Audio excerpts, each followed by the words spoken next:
নমস্কার বন্ধুরা, জিজিএইচ food corner থেকে আপনাদের স্বাগত। আজ আমি একটা কাতলা মাছের রেসিপি তৈরি করতে চলেছি। এটা এই প্রখর গরমে খেতে বেশ ভালোই লাগে এবং শরীরও ঠান্ডা রাখে। দেখতে হয়তো ঝোলটা আপনাদের এই রকম মনে হচ্ছে, তবে স্বাদটা একদম নূতনত্ব। একবার অবশ্যই ট্রাই করবেন। আর এই রেসিপিটা পেটের কোনো সমস্যা হবে না, একদম পাতলা ঝোল, তো তৈরি করে দেখতেই পারেন। তো চলুন চলে আসি রেসিপির মূল পর্বে। আমি এখানে আলু কেটে রেখেছিলাম, আমি এখানে পেঁয়াজ কুচি করে রেখেছি দুটো, আর এখানে দুটো পেঁয়াজ আমি রিং করে কেটে রেখেছি, এটা পেস্ট করে নেব। আর এখানে পরিমাণ মতো সবুজ লাল লঙ্কা এবং 1 ইঞ্চি আদা, এটা আমি কাঁচা লঙ্কা এবং আদাটা পেস্ট করে নেব। আর সঙ্গে আমি এখানে বড় চামচের 1 থেকে 2 চামচের মতো কালো জিরা দিয়ে দিলাম। আমি এখানে 11 পিস মাছ রান্না করব, আপনারা আপনাদের কোয়ান্টিটি বুঝে মাছ নেবেন। আমি এখানে কাতলা মাছ 11 পিস নিয়েছি। দেখুন মশলাটা বাটা হয়ে গেছে। এবার এখানে দুটো পেঁয়াজ আছে, আমি সেটাও পেস্ট করে নেব।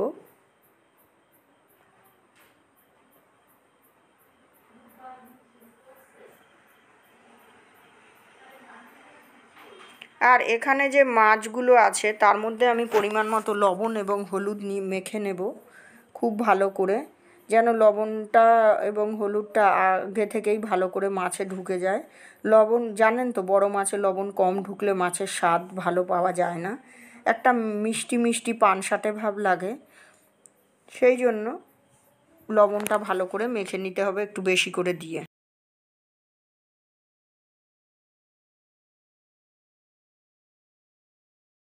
আমি অলরেডি তেল গরম করে নিয়েছি। এবার মাছগুলো গোল্ডেন বাদামি করে ভেজে নেব।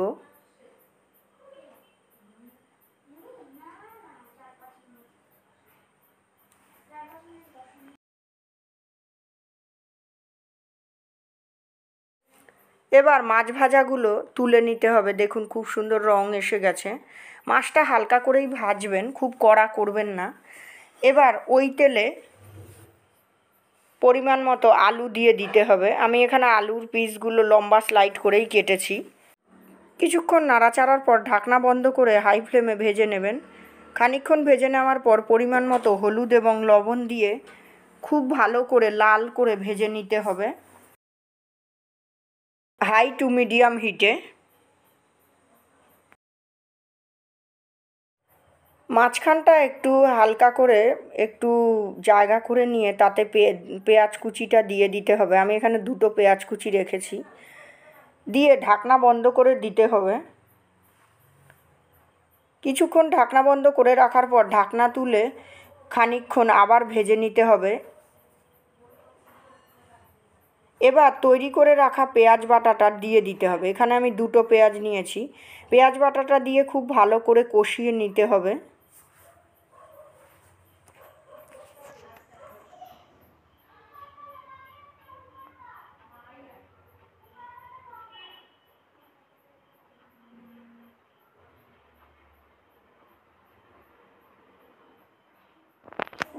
প্লেটটা ধোয়া একটু জল দিয়ে দিতে হবে।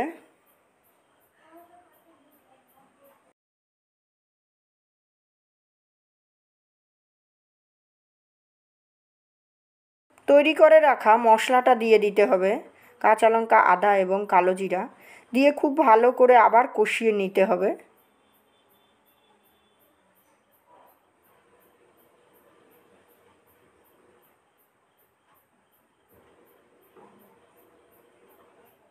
লবণটা একটু কম মনে হচ্ছে, যেহেতু আমি পেঁয়াজ দিয়েছি, তাই সামান্য একটু আরও লবণ দিয়ে তেল ছেড়ে দেওয়া অবধি নাড়তে চাড়তে হবে। তারপর ঢাকনা দিয়ে আরও কিছুক্ষণ রান্না করে নিতে হবে লো ফ্লেমে। ঢাকনা তুলে দেখুন তেল ছেড়ে দিয়েছে। এই অবস্থায় মশলার বাটি ধোয়া জল দিয়ে দিতে হবে, দিয়ে খানিকক্ষণ নেড়ে নিতে হবে।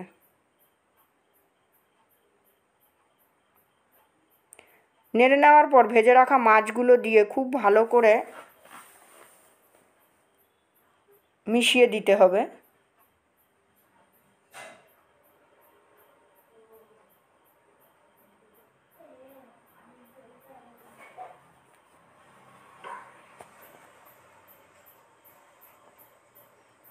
এবার তো আগে থেকে তৈরি করে রেখেছিলাম আমি গরম জল, সেটা দিয়ে দিলাম। গরম জল দিলে রান্নার স্বাদ বেড়ে যায়। ঠান্ডা জল না দিয়ে রান্নায় গরম জলটাই ব্যবহার করবেন। আপনারা আশা করি অনেকেই জানেন।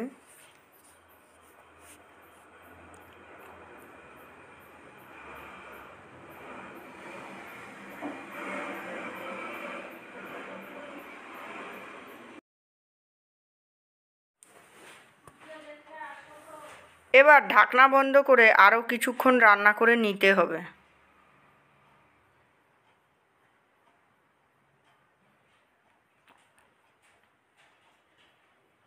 দেখুন খুব সুন্দর ফুটতে শুরু করেছে। এই অবস্থায় দেখে নিন সবজিগুলো সবজিটা সেদ্ধ হয়েছে নাকি, মানে আলুটা।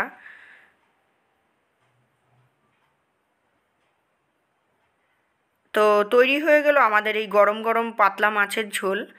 এবার সার্ভ করে দিন। এইভাবে করে খেতেই পারেন, শরীরটাও ভালো থাকবে এবং পেটেরও কোনো প্রবলেম হবে না। বুঝতেই পারছেন গরমটা খুব বেশিই পড়েছে এবার, অনেকটা আগে থেকেই গরমটা বেশি পড়ে গেছে। তো আমার এই রেসিপিটি যদি ভালো লেগে থাকে লাইক শেয়ার কমেন্ট অবশ্যই করবেন, সাবস্ক্রাইব করে চ্যানেলটির পাশে থাকবেন। ভালো থাকবেন। ফিরে আসছি আবার নতুন রেসিপি বা ব্লগ নিয়ে। ধন্যবাদ।